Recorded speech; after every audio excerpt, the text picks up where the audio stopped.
এই পাথরটা থেকে বের করতে বলো। প্রথম বলছে পাহাড়ের ভিতর থেকে, পরে বলতেছে না পাহাড় না, এই পাহাড়ের পাশে দেখো আলাদা একটা পাথর আছে, এই পাথর থেকে। আল কামিল ফি তারিখের মধ্যে আসছে আল্লাহকে বলা ইউরিয়ানা নাফাতা মিন হাদিস সফরাতিল মুনফারিদা, এই যে আলাদা একটা পাথর আছে, এই পাথরের পেট থেকে বলো একটা জ্যান্ত মহিলা উটনি বের করতে। তবে ওই মহিলা উটনি এমন উটনি হবে যেটা গর্ভবতী হবে না।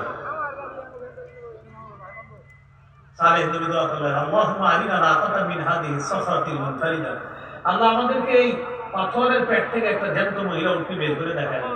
সামুদ জাতি পাথরের দিকে তাকায় আছে। আল কামিল ফি তারিখের মধ্যে আসছে তাতামাখাদু কামা তাতামাখাদুল হামেলা, তাকায় দেখে গর্ভবতী নারীর পেট থেকে যেমন আল্লাহ দুনিয়াতে সন্তান পাঠায়, পাথরের পেট ফেটে একটা জ্যান্ত মহিলা উটনি হাঁটতে হাঁটতে সামুদ জাতির নিকট উপস্থিত হয়ে গেছে। সালেহ নবী বললেন ইমান আর একটু বুঝতে হবে। আবার কি আল্লাহকে বলে আমাদেরকে দুধ খাওয়াইতে এই প্রাণী থেকে, আর প্রাণীর তো বাচ্চা হয় না, দুধ কেমনে বাচ্চা না হোক দুধ খাওয়াইতে বলে। সালেহ নবী বলেন আল্লাহ দুধ খেতে চায়। আল্লাহ জানায় দিলেন এদেরকে বলেন এদের এলাকার যত পাত্র আছে, বালতি আছে, ড্রাম আছে সব নিয়ে আসতে বলে। নিয়ে আসছে, দুধ দহন করছে, পাত্র টুকটুক হয়ে গেছে।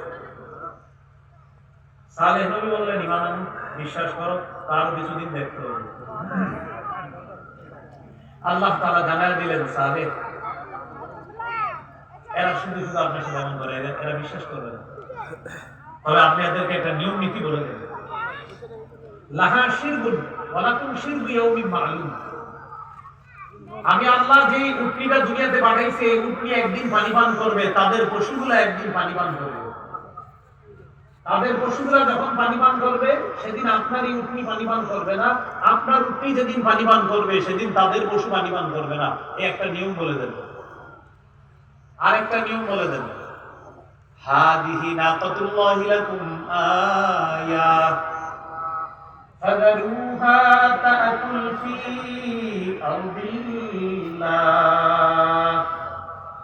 ওয়ালা তামাসসুহা বিসূ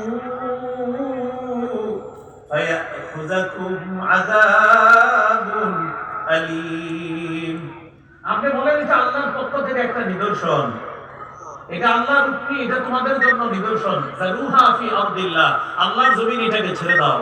তাকুল ফি আরদিল্লাহ, এটা যেখানে মন চায় চষে বেড়াবে আর খাবে।